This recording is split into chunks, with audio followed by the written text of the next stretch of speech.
It's quiet day today. Yes, the patrols haven't had casualties today, with the exception of those accursed signals. I always wondered what happened to those crazy islands. They had an upgrade, but look at me. Look and despair. Huh? Whatever do you mean? You were the most glorious vehicle in the Soviet Union. I was even greater in the days of old. Oh, the glorious days of Red Alert 2. Choppers that turned into artillery cannons, depressed conscripts, the Great Boris. And then there was the apocalypse time. I was a wondrous machine of death. I could destroy air units. Now I am reduced to this crush atoms. Are you joking? You look amazing. I'm excited for this new fight. I get Molotovs. What fight? There is nothing for us to have now that Red Alert 2 is over. Do not despair, comrade. We are in a new game now. Our attack is about to begin. What? Hey, where are we going?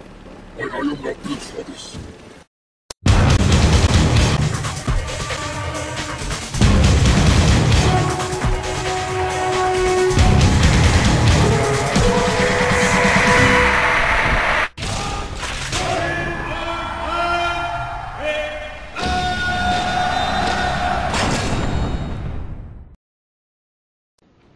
Okay, hello everyone. Today we are going to do things a little bit differently, mostly because we will have a guest on this review. He will be giving a lot better commentary than I do. Oh, shut up, you do fine.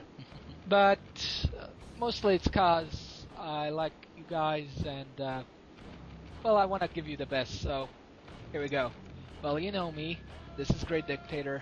And this is Original Yeti 82, and we will be taking a brief moment, as the intro has shown you, to give a small review, a small, very humble review, on the awesomeness that is Red Alert 3. Yes, one of the best RTS games in my opinion. Ever. Yes. Quite honestly, I did enjoy Tiberium Wars, but this is a hell of a lot more fun, and this beats the crap out of Tiberium Wars. The issue between Tiberium Wars and Red Alert 3 is Tiberium Wars does take a very serious tone, and the units are not as ridiculous as Red Alert 3 can be. Red Alert 3, the Red Alert universe has always had a knack for not taking themselves seriously. While the first one did have some serious undertones, the second one started going out crazy by having giant brain tanks. And giant mind-controlled squids. And dolphins that you can repair at a shipyard. I still miss those squids, though. One thing that really brought out the Red Alert 3 series from any other RTS is the fact that it focuses almost entirely on naval units. The naval units, you can build all of your bases on the ocean if you want to, or on land, which leaves a lot more opportunity for you to invade, pillage, and circumvent your forces however you like. In fact, most of the units can convert from land to sea at any time whatsoever. So amphibious, in other words. Well, that's what I liked about the second game. It was just pure crazy, especially the units. Even though it did have an expansion afterwards and got even crazier than I even thought possible. Yes. And now we will go to Yeti to talk about the storyline. Okay, most of you are probably curious, and if you haven't played this game yet, which if you haven't, what's wrong with you? Now, most of you are wondering, what can you do with the Red Alert series after the fact that the Allies have won, the Soviets are imprisoned, Premier Romanov is in jail or, dead, whichever timeline that you preferred, and, Yuri is no more. So what do you go from there? Well, where do you think they're going to go? They built a time machine in Yuri's Revenge, so why not use it now? Cherdenko and his associate Krukov decide to go back in time and destroy the one thing that kept the Allies from being in power throughout the entire game of Red Alert 2, which was Einstein. Now, without Hitler and without Einstein, what kind of world would we be in? Well, lots of anime schoolgirls that, are psychic, man cannons, dolphins that shoot sonic disruptors, and giant robots. Chicks dig giant robots. Robots, yes. We all know that. Yes, lots and lots of robots. Okay. Now that they've gone back in time, the entire timeline has changed, which has introduced, what do you know, a new side called the Empire of the Rising Sun. Play back, George. Your mission in all of these campaigns, while they don't connect to each other as they did in Tiberium Wars, where they're all connected in some way by a grand storyline, or intersected with them in their own time periods, you pick one side and try to bring conquest to them by any means necessary. The only catch to this is that if you attempt to play single player without someone, it will make things a little bit more difficult for you. Because Electronic Arts and what was formerly known as Westwood has constructed together the co-op campaign, which you and a buddy can all get together and pull out some remedial whoop-ass onto your enemy forces and ensure victory. Would you like to add anything? Yes. Go Soviets! No, I mean like an actual addition to what I was saying. Well, that was what I was saying. Go Team Soviet, since we all know I am European, and I do prefer the Soviets. Not me. I don't have any respect for my country. Go Japanese! It's like, go Japanese! We shall kill you with our mechatangos! Banzai! Now, you are in film school, so why don't you enlighten us with your comments on the cutscenes, which we all know are one of the essential parts of the Red Alert universe, or any Command & Conquer game. Are you done? Yes. Okay. The cutscenes, while they are not the most advanced cinematography or what the like, and I'm just bullshitting right now. This is probably some of the campiest cutscenes you'll ever see. You've got J.K. Simmons as the President of the United States. You've got George Takei as the Emperor. Freaking Tim Curry as the Premier of Russia, even though he's British. That makes total sense. It sure has these leaders that you just understand how absolutely batshit insane this entire universe is. In fact, most of the time you will be looking at some of these scenarios as well as the cinematics and saying, did that just happen? Did a dolphin just jump out of the water and destroy one of my cannons? Did a Kirov just come out of a soccer stadium? Did a missile just pop out of a giant statue's nose? Did the Eiffel Tower turn into a giant machine? Things like that. Aside from that, what I really like about some of the cutscenes in it is that not only are they in addition to the actual cutscenes, they have cutscenes within the game where you can look at them and all the actors, they just love what they're doing. They're just enjoying it. Sometimes they can't even take their roles seriously. I mean, at certain points in the game, Tim Curry is laughing at some of the lines he's about to say, even though, he's doing his best to stifle it. Yes, well, if you're like me and ordered the Red Alert Free Premiere Edition, you will be able to see all of the stuff that's been going behind the scenes and see how the actors and actresses, which, let's not kid ourselves, they really chose the most bustiest of actresses for these cutscenes. Liar. There's much people more bustier than Jenny McCarthy. It's just that, hers looks more realistic than us in relative terms. She's not the size Z that everyone wants.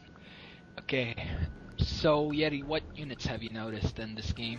Well, they really pulled out all the stops in trying to be as diverse as possible. Not only are some of the units actually quite unique in most terms for real-time strategy, but a lot of them have different purposes.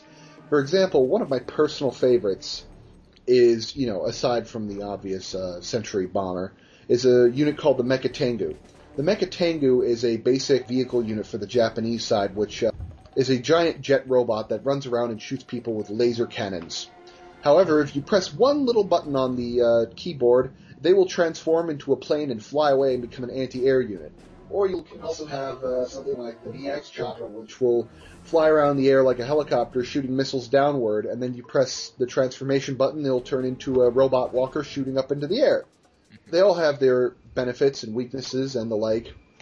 But the combination of the unit's roles are what really makes things just absolutely beautiful. In moments where you'll be constantly saying to yourself, "Did I just say that?" Like I was playing, for example, we played one quick round between me and Dictator where I was playing as the Allies with my favorite unit, the Sentry Bombers, about to attack their base, and they had lots and lots of bullfrogs, which are the equivalent of the flak cannon, only instead they shoot out people out of a cannon, instead of shooting just flak. And I found myself saying, "Oh shit, they're shooting bears at my planes." Wait, they're shooting bears at my planes? Yes. Now this is also one of the craziest parts of the game. When you play with an ally, you can also use your vehicles for a very good example, such as the multi-gunner IFV, the buggy from the Allies.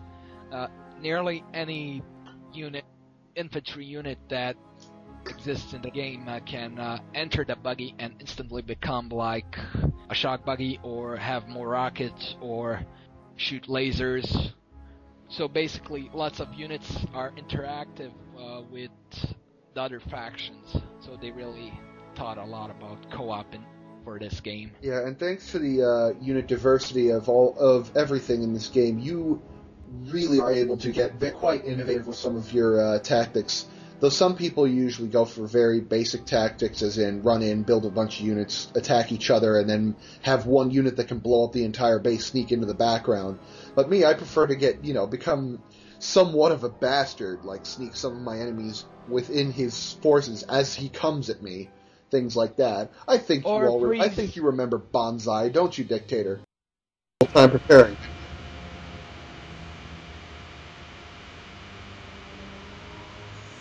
Well, God, look at all that anti-air, man.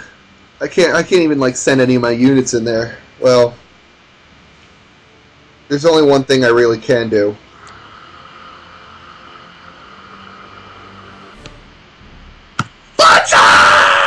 A unit is under attack. Unit lost.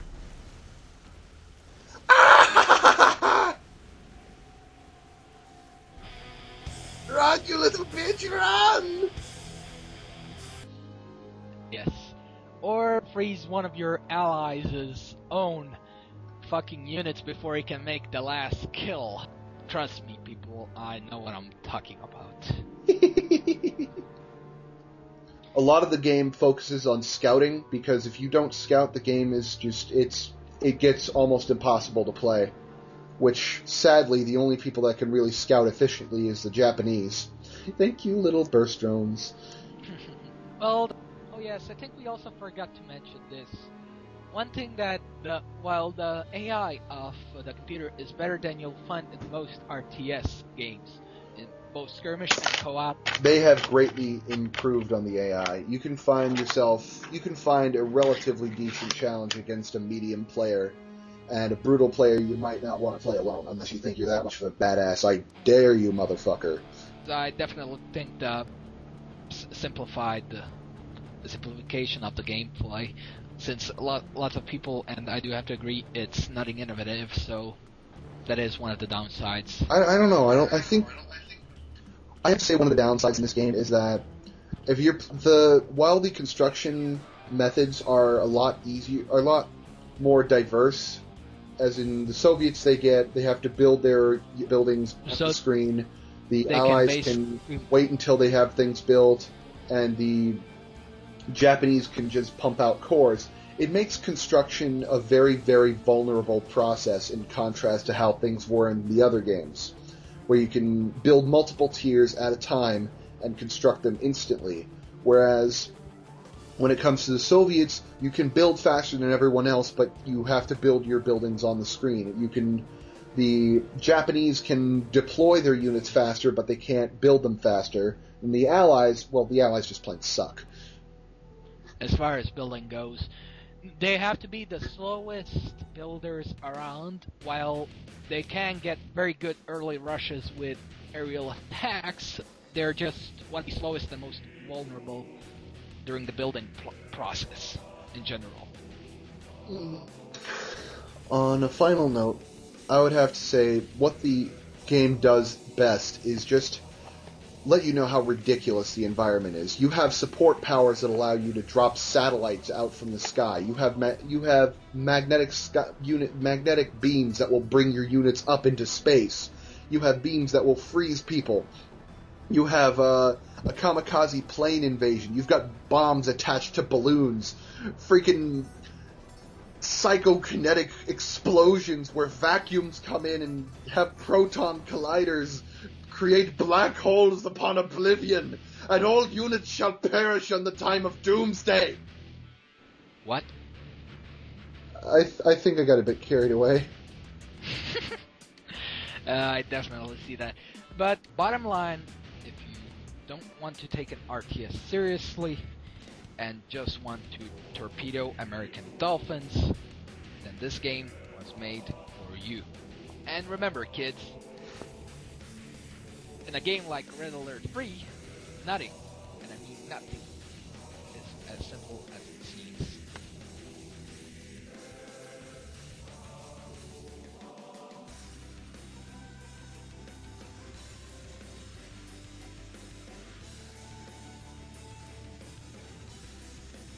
The only thing I can say about that is, oh, snap.